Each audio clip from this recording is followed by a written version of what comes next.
It's Idris. I just wanted to say hello and welcome to our very special school on the streets. I apologise I can't be here. It's at the moment location. I will say thank you very much for the film festival for having us. We're honoured with my independent film is a very special way to tell your story. We've chosen the story of a few people who I hope have fun to see tonight. My fellow filmmakers and actors, if you'll enjoy tonight, it's a privilege to be at this film festival. So I'd like to say a special thanks to Stephanie and Pippa Cross for inviting us. Cheers, enjoy the film.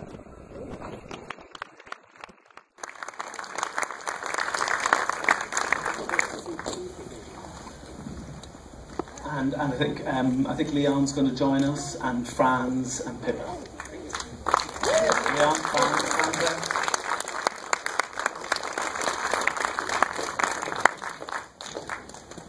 Well, while they're making their way, I'm wondering if you can talk about how this project ended up coming together, how you found the script, and tell us the genesis. Well, Leon, do you want to talk about the very, very early genesis? How long we got? It's been like 4 years. Where do I start? Wrote the script 4 years ago, and then we made a short trailer for investment, and then we went about raising the money, which is not an easy thing for the film industry, especially for a first timer. And then we were lucky enough to get Idris on board early, and he was very helpful. And then we got going. Pippa came on board, and then Jim, and sorry, I'm not really. Go on, you carry on.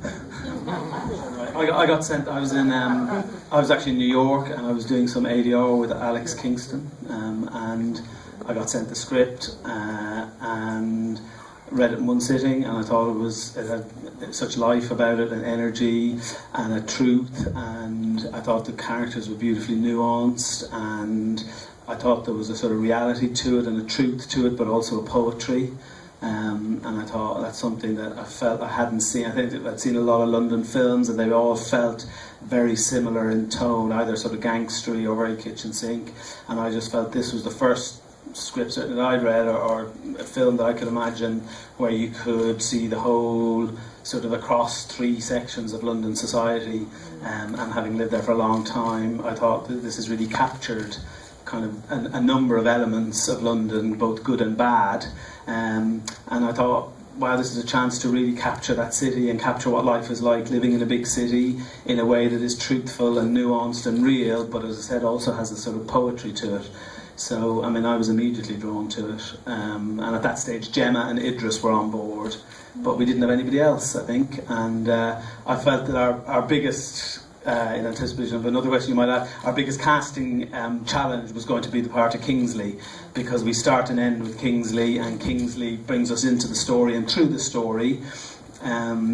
And I always had this notion that we would come down off a kind of shot of London and go onto the bridge and almost be sort of saying, eeny, meeny, miny, mo, which of these people on the bridge will be picked to follow, and that we could have picked any one of those 20 people on the bridge and we would have gone off in a different direction and heard different but equally interesting stories, because we all have our own stories and our own concerns and our own battles and our own demons, but that we landed on this one character, Kingsley. And I thought, gosh, that is going to be a challenge, because the kid is 21 and yet he has this sort of maturity. Yes, he's selling drugs and he's doing what we've seen countless youths like that doing on the streets and in films over the years, but he's a guy who wants to get out and is bored and is stuck in a rut. And we thought, my gosh, where are we going to find this 21-year-old with a mature head on him and with the kind of weight to take us through and not feel like a baby and feel like a mature sort of young adult trying to get out of the ghetto? And in walked Franz Drameh, lo and behold. This is a question question for all of you. If you could talk about your favorite moment in making the film.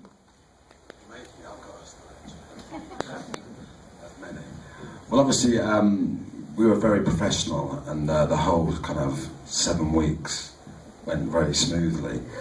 But there was one particular night, and actually it's featured in the film quite a lot, where we spent so long. That's not disrespecting.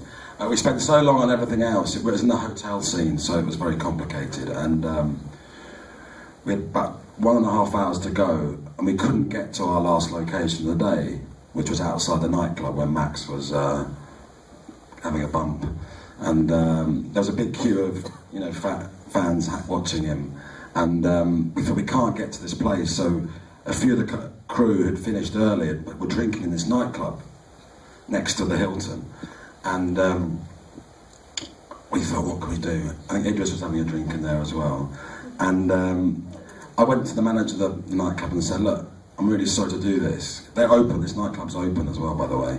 I'm sorry to do this, but we need to use your club outside for the film. So we all rushed round, like the 60-man crew, rushed round to this club. We sort of pushed out the people who were queuing to get in the nightclub, sort of pushed their bouncers back. There was a couple of the bouncers in the film. One of the policemen had the wrong trousers on, and we just did the shot in about 20 minutes, half an hour, and it actually featured in the film. But the great part about that was it was kind of guerrilla filmmaking, and we don't want to do the whole film like that, but it was nice to have a moment that actually worked out. Am I saying the wrong thing here? But it actually was my favourite moment. Yeah, of course. But it was just, the whole film and the whole, 4-year process has been, like the film about community and everyone being helping each other out. And that was just one moment where the club helped us and everybody got on board and we made that happen. A strange moment, but that was my favourite. Franz? I'm not really sure what my favourite part of shooting was. It was an amazing. I had an amazing time on the film, and for me, it was just extremely refreshing to play this young character who was involved in the kind of things he's involved in, the whole gang kind of lifestyle and drugs. I grew up in the area called Hackney in East London, which some parts of it can be slightly rough. So I know that kind of area and that kind of background a little bit, and it was just refreshing to have a character who wasn't stereotyped and we weren't trying to portray him as this is a really good guy, this is a bad guy. It's just this is a guy who's at a crossroads in his life and is going through certain things, and just to tell that kind of story. And I was just really grateful and blessed to kind of have the opportunity to play a character like that, and it's rare that those kind of roles come around. So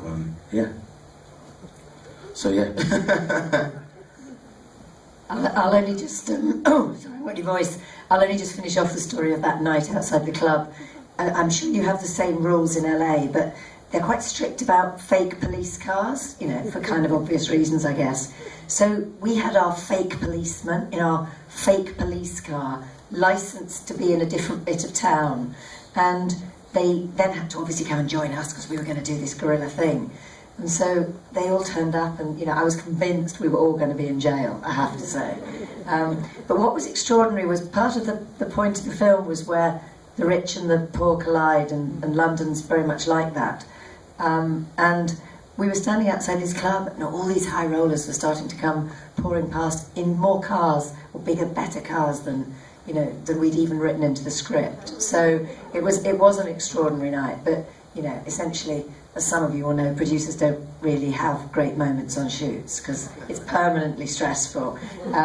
The edit was a bit of a joy though, because watching those films, those strands all come together was, I think very, very nourishing for all of us, and well done to guys. I think we have about 5 more minutes, but I want to turn it over to the audience to see if any of you have questions. Anybody? Right here? Because I live there. I could walk to the set. No, I mean, like Jim said, you could pick any 4 stories, but what's quite unique about Chelsea and Battersea is that you don't really see them on film much. I was saying to someone earlier that Notting Hill and Adulthood are both based sort of in Ladbroke Grove, Notting Hill, but we've seen that covered in film. But Chelsea's unique in a way because it's very wealthy, but it's also got a lot of council estates on it. And you cross the bridge to Battersea, which is also wealthy now.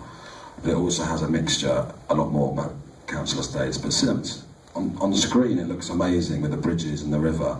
I mean, I haven't really seen it. There's a couple of Albert Bridge shots in a few films, but it was great for me because it was where all the stories were. I realised, I thought, thank God, we've never seen this part of London. We see Hackney and we see the estates and that, and we've seen Notting Hill in the Richard Curtis films, and we've seen the Houses of Parliament. And I thought, why do we never see Chelsea? And then I realised it's because there's a plane every fucking 7 seconds. Over and over and over again there are planes. It doesn't matter where you go, there's a fucking plane coming. And I'm like, where is this even coming from now? There's no airports near here. So I realised very quickly, don't ever film in Chelsea. It looks great, but it's a horrific time for sound. Do this is also for all of you, if you'd like to say any closing words about the filmmaking process, the film itself, seeing it here in LA, what you want people to drive home and think about after they've seen it. I mean, I'm very grateful for everybody coming here tonight, and it was great to see it, in the sort of home of cinema and movies, and also amongst a lot of friends. So, you know, it's been a long process, and it was great to see it here. And I hope that the intention was not to make a cliched movie. In many of the kind of movies, we'd see Kingsley dead on the doorstep at the end. You know, that happens a lot, and I really wanted something positive. Obviously, he had to be involved in a murder, which is not ideal. But I think it was important that we had a positive message. Get your mate to shoot the guy. No, but I think it was important to have a positive message. And we also want to leave enough strands to follow to have a TV series that follows, because the future's partly in TV these days.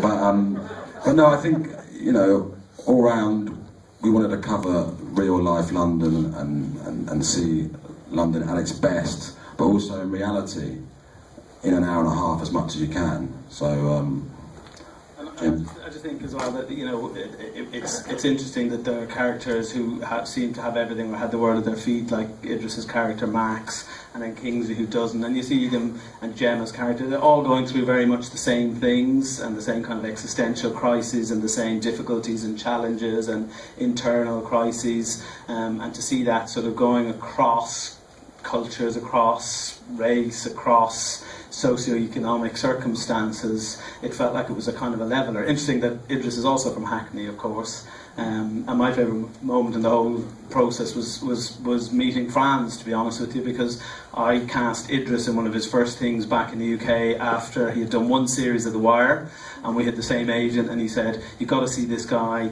he's doing this American cop show, nobody really knows anything about it, but I think it's going to be quite big. And I was going, yeah, I've heard this before. And he said, but anyway, will you meet Idris? And of course Idris had to read at that stage because nobody knew who he was, and in came this man with a kind of beautifully tailored coat and amazing cap and gloves, and I had 2 women producers with me who just sat like that through the whole audition as I tried to concentrate and get them interested in what he was saying. And I had the same experience when Franz walked in, because I thought, hey, A Star Is Born, you know, he just nailed it straight away, and I thought, wow, he carries the film, you know, and that's not an easy thing to do when you're up with Idris Elba, Gemma, Arterton and Ken Stott. Just to add on to that, I mean, Franz, the very first day of shooting, and he was stood outside the theatre, sat there, and Gemma tells him that Terence is dead. First morning. That was the very first morning. I did the full monologue as well, but the problem was we hadn't cast Terence at that time. So poor Franz was there crying over someone he hadn't met. So that's even more miraculous.